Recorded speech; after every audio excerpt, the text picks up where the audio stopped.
The day I signed the papers on Doyle's gas and service, it was raining. Not the gentle kind of rain that poets write about, the cold, relentless kind that soaks through your jacket and makes you question every decision yourself. And reveal date, I sat in my old Civic in the parking lot of the county clerk's office with a certified check for $47,000 in my hand, every dollar I had saved in 11 years of working nights, weekends, and holidays, and I stared at it for a long time before I finally walked inside. My hands weren't shaking because of the cold. They were shaking because some quiet, honest part of me knew what was coming. Not failure. Something worse. The people who were supposed to believe in me wouldn't. I was 31 years old. No wife. No kids. No safety net sewn beneath me by anyone else's hands. What I had was a dream. A stubbornness my father had always mistaken for stupidity. And a derelict gas station on the forgotten edge of Route 9 that hadn't had a single gallon of fuel in 3 years. The pumps were rusted. The canopy sagged on one side like a broken wing. The convenience store attached to it had a window boarded up with plywood someone had spray painted over. But I had driven past that station for 2 years on my way to a warehouse job that was slowly hollowing me out, and something in me always slowed down when I passed it. Not out of pity, out of recognition. I saw something in that abandoned place that I understood personally, potential that everyone else had already written off. I should have known better than to announce it at Sunday dinner. My mother had made pot roast, the good kind, with pearl onions and carrots gone soft and sweet in the broth, the smell of it filling the whole house the way it did when we were children, and Sunday still felt sacred. My father Raymond sat at the head of the table in his suit jacket. He never took it off, not even at home, as if relaxing was a form of surrender he refused to make. My sister Brenda was there with her husband Greg. My brother Derek was already on his second beer before grace had even been said. I waited until the bread was passed. Then I told them. The silence that followed lasted exactly 3 seconds. Then Derek laughed, and the evening I had quietly dreaded my entire drive over finally, officially, began. For 14 months, I woke up before the sun did, not because an alarm told me to, because my mind was already running by 4A. Already making lists, already solving problems that hadn't fully revealed themselves yet. I would lie in the dark of my rented room for exactly 5 minutes, letting myself feel the weight of what I had done, and then I would get up, make coffee in a dented percolator, and drive out to Route 9 in the black hours before morning touched the sky. The station was worse up close than it had looked from the road. The underground fuel tanks needed inspection certifications that cost money I had to borrow against my truck. The electrical panel was afire waiting for permission. The roof above the service bay leaked in 4 places, and the concrete floor had cracked so badly in the far corner that weeds had pushed through like they were reclaiming territory that was rightfully theirs. Some mornings I would stand in the middle of it all, coffee going cold in my hand, and just breathe slowly and remind myself why I was there. I did most of the early work myself. I learned things I had no business learning: plumbing, basic electrical, how to negotiate with suppliers who assumed because I was young and alone that I could be pushed around on price. I got pushed around a few times. Then I stopped letting it happen. There is a particular kind of education you only receive when everything you own is on the line, and no classroom has ever replicated it. The truckers found me first. Route 9 was a secondary highway, the kind that long-haul drivers used when they wanted to avoid the way stations on the interstate. Word moved slowly through that community, but it moved with loyalty. When a driver named Cal pulled in one Tuesday morning and I had his coffee ready and his oil, checked before he'd finished his first cup, he told 3 other drivers.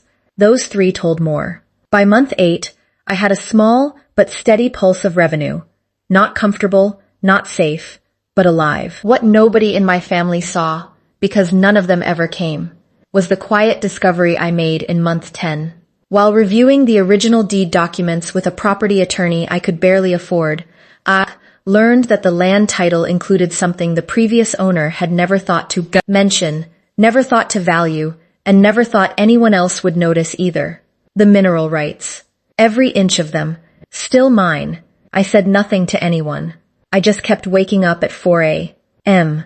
The call came on a Thursday morning in early November, while I was restocking the cooler and listening to the radio hum against the quiet of an empty station. A man named Paul Garrett introduced himself as a regional development director for Meridian Fuel Partners, a mid-sized energy company that had been quietly expanding its highway corridor presence across 3 states. He had seen my numbers, modest numbers, honest numbers, and more importantly, he had seen the location. Route 9 was being considered for a commercial expansion corridor. A new interchange was coming. The state had approved the funding 6 weeks ago, and somehow I had missed the announcement entirely, buried as I was in invoices and inventory sheets and early mornings. Paul Garrett wanted a meeting. I told him I was available Friday. I hung up the phone, stood very still behind the counter for a moment, and then went back to restocking the cooler like nothing had happened. That was the moment I understood something important about myself. I did not celebrate alone. I had learned, over 14 months of grinding in silence, that excitement spent too early is energy wasted. I would celebrate when there was something real to hold in my hands. The meeting with Meridian led to 3 more meetings. Those meetings led to a partnership offer, a fuel supply and branding agreement that would bring investment capital into the station in exchange for a 10-year supply contract. The numbers were serious. Serious enough that I hired a proper attorney this time. Not the one I could barely afford, but one who made me slightly uncomfortable with how calm she was about large figures. That discomfort, I decided, was exactly the right sign. 2 weeks after the Meridian agreement was signed, a property developer named Holloway contacted me about the land itself.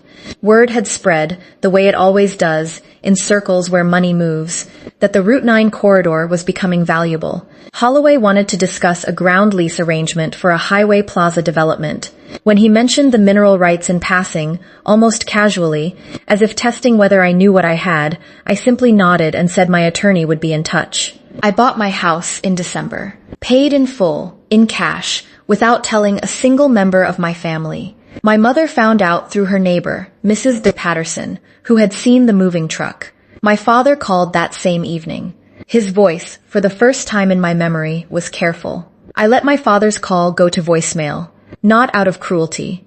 I want to be clear about that, because cruelty was never the point of any of it. I let it go to voicemail because I had learned, somewhere in those 14 months of 4 a.m. mornings, and cold coffee, and contractors who looked at me like I was wasting everyone's time, that I no longer needed to respond to people on their schedule. I would respond on mine. That was not arrogance. That was simply a man who finally understood his own worth. His message was 3 minutes long. He started with questions disguised as concern. Had I really bought a house? Where was it? Was I doing all right? And then slowly, almost imperceptibly, the tone shifted. He mentioned that Derek was having some difficulties with an investment. He mentioned that Brenda and Greg were looking at refinancing. He said, near the end, that it would be nice to sit down as a family. That he had always believed in me, in his own way. That sometimes fathers don't say things right, but the feeling is still there. I saved the voicemail. I saved it the same way I had saved every mocking one that came before it. The one where he called me reckless. The one where I heard Derek laughing in the background. The one where my mother said quietly, almost to herself, that she didn't know where she had gone wrong with me. I had 23 voicemails saved in a folder on my phone, simply labeled family. I had never listened to any of them twice. I didn't need to. I remembered every word. I called my mother back and invited them all to dinner. She cried a little on the phone, the way she did when she was relieved about something she couldn't quite bring herself to name directly. She said she would bring the pot roast. I told her not to bother, that I had everything handled. There was a pause on the line, small and telling. And then she said, that sounded wonderful. They arrived on a Saturday evening in January. My father's car slowed visibly as he turned into the driveway, taking in the house the way he used to evaluate everything I did, measuring, calculating, looking for the flaw. I watched from the window and felt something in my chest settle, quiet and permanent, like a door closing gently on a room I no longer needed to live in. Dinner was warm. The table was set properly. I had cooked everything myself. We ate and talked about small things for an hour. And then, when the plates were cleared and the table held only wine glasses and the particular with your silence that falls when everyone knows something is coming, I took out my phone. I set it on the table. I looked at my father first, then Derek, then Brenda, and finally my mother, whose eyes were already glistening, because mothers always know before the moment arrives. I pressed play. 23 voicemails. I did not play them all. I played 6. Carefully chosen, quietly devastating. My own father's voice filled the dining room of the house he had not believed I could ever own, saying the words he had never imagined would be played back to him across a table this fine. When the last one ended, the silence was total. I picked up the phone. I put it back in my pocket. I don't say any of this to hurt you, I told him, and I meant it completely. I say it because I need you to understand something. Not for my sake anymore. For yours. Raymond Calloway, who had worn his suit jacket to Sunday dinners his entire adult life, who had never once in my memory admitted to being wrong about anything, looked at his hands on the table. His jaw worked silently for a moment. When he looked up, his eyes were wet, and something in his face had come loose from the careful arrangement he had maintained for 63 years. I was wrong about you, he said. Just that. 4 words, quiet as a confession. I nodded. I did not tell him it was fine, because it had not always been fine. I did not tell him I had forgotten, because I hadn't. But I reached across the table and put my hand briefly over his, the way you do when you are choosing the future over the past, not because the past didn't hurt, but because you have finally grown larger than it. My mother wiped her eyes with her napkin. Derek stared at his wine glass. Brenda said nothing, but she reached over and touched my arm, and that was enough. We sat together for another 2 hours that night. We talked. We even laughed, once or twice, carefully at first and then with something approaching ease. When they left, my father paused at the door, looked back at the house one more time, and shook his head slowly, not in disbelief, but in something quieter and more complicated than that. I stood in the doorway and watched their taillights disappear down the road. Then I went inside, poured myself one last glass, and sat in the silence of everything I had built, alone and completely at peace.